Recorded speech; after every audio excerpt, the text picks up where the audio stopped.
घाटम जी का जीवन ऐसे चलने लगा। गुरु पूर्णिमा का समय था।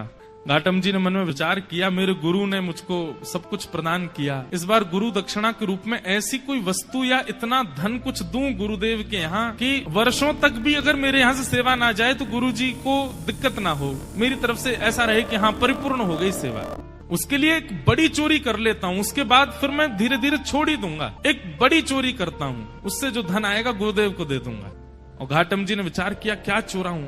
तब उन्होंने विचार किया, बोले कि यहाँ आमेर का जो राजा है इसके घोड़े बड़े कीमती हैं और उनमें भी एक काला अश्व है, काला घोड़ा है, वो सबसे ज्यादा कीमती है, ऐसा पूरे भारत में नहीं है। यदि उसको मैंने चोरी कर लिया और उससे जो धन आएगा वो यदि मैंने गुरुदेव को दिया तो आजीवन मुझे जितना देना चाहिए उतना एक बार में ही दे दूंगा मैं गुरुदेव। तो गुरुदेव के यहाँ गुरु पूर्णिमा की सेवा मेरी तरफ से होती रहेगी। घाटम जी चोरी करने के लिए जा रहे हैं।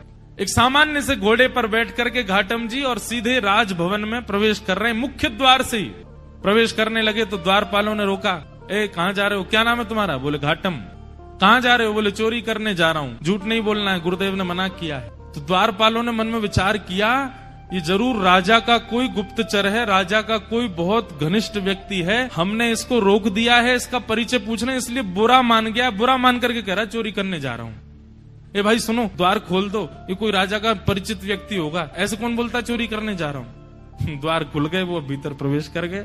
भीतर प्रवेश करके घुड़साल में गए, वहां सबसे महंगा घोड़ा जो काला अश्व था उसको खोल लिया, बैठ गए, लेकर के बाहर आने लगे, खुले में ही सबके सामने बाहर की ओर जाने लगे। तो द्वारपालों ने कहा ये तो राजा का घोड़ा है, ये क्यों ले जा रहे हैं? फिर द्वार, भैया ये काला अश्व कहाँ लेके जा रहे हो?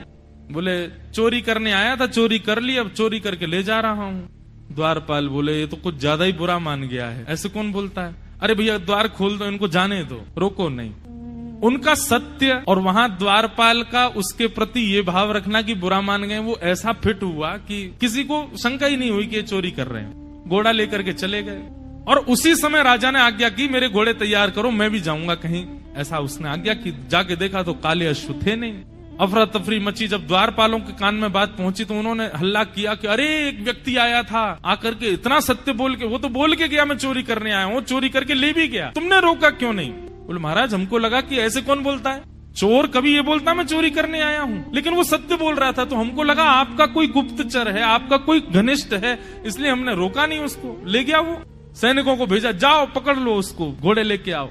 घाटम जी घोड़ा लेकर के जा रहे थे, दौड़ रहे थे खूब तेज की राजा के कोई दूत आए, उससे पहले मैं इसका विक्रय कर दूं कहीं। लेकिन तभी उसी मार्ग पर ही एक मंदिर पड़ा राम जी का, और वहां संभवतः उसी समय आरती चल रही थी। गुरुदेव की आज्ञा याद आ गई। बोले गुरुजी ने कहा था कहीं मठ मंदिर आश्रम दिख जाए तुरंत रुक के प्रणाम करना। तुरंत अपना घोड़ा रोका। भयभीत है मन में, लेकिन गुरु आज्ञा पर इतना विश्वास, घोड़े को रोका, खड़ा किया, वहीं एक पेड़ से बांध दिया, भीतर भाज करके गए। जल्दी जल्दी प्रणाम कर रहे थे, आरती चल रही थी, आरती प्रणाम की, संतों को प्रणाम किया, परिक्रमा लगा रहे थे, 4 परिक्रमा करी। लेकिन जब तक वो बाहर आते उससे पहले सैनिक आ गए, और सैनिकों ने आकर के देखा घोड़ा खड़ा है। लेकिन एक आश्चर्य हुआ, वो घोड़ा जो काला था वो श्वेत हो गया, लेकिन घोड़े की आकृति, घोड़े की कद काठी, घोड़े का स्वरूप बिल्कुल वैसा ही था जैसा उस काले, बस उसका वर्ण श्वेत हो गया। तो सैनिक खड़े तो हो गए आके, लेकिन कहने ये घोड़ा तो वही है, लेकिन ये श्वेत कैसे हो गया? घाटम जी निकल करके बाहर आए, सैनिकों ने उनकी ओर देखा, ये घोड़ा किसका है? बोले घोड़ा राजा का है। बोले राजा का घोड़ा तो काला था, ये श्वेत कैसे हो गया? तुम चोरी करके लाए ना? बोले हाँ मैं चोरी करके लाया। ये श्वेत कैसे हो गया? बोले ये तो मुझे नहीं पता, क्योंकि मैंने जब बांधा था तब तो काला ही था, ये श्वेत कैसे हुआ ये तो मुझे नहीं पता। अरे तुझे नहीं पता, ऐसा कैसे बोल सकते हो? बोले मैं सत्य बोल रहा हूँ, मुझे लगता है मैंने जिनको निवेदित किया उन्होंने इसको श्वेत कर दिया। सैनिक बोले क्या बोल रहे हो ये? बोले हाँ मैं जो भी चीज लाता हूँ पहले ठाकुर जी को निवेदित करता हूँ, तो शायद ठाकुर जी श्याम वर्ण के हैं, उन्होंने सोचा होगा श्याम वर्ण के घोड़े पे मैं बैठूं दिखूंगा ही नहीं, इसलिए उन्होंने श्वेत कर दिया। सैनिक बोले ये क्या तुम बोल रहे हो? बोले मैं सत्य बोल रहा हूँ, ये वही घोड़ा है जो राजा का है, मैं चोरी करके लाया हूँ, मैंने बांधा था तब काला था, आप लोग आए तो कहीं आप मुझे पकड़ो ना, इसलिए ठाकुर जी ने श्वेत कर दिया, पर संभवतः आपने पकड़ लिया मुझको। तो तुम ये कहना चाहते हो ठाकुर जी तुम्हारी चोरी में सहायता कर रहे हैं? नहीं, सहायता तो ठाकुर जी नहीं कर रहे हैं, पर ऐसा कह भी दें तो कोई अतिशयोक्ति नहीं, कर तो रहे हैं, श्वेत उन्होंने ही किया है। बोले इसकी बातें हमें समझ नहीं आ रही, इसको पकड़ के राजा के पास ले चलो। राजा के पास ले गए।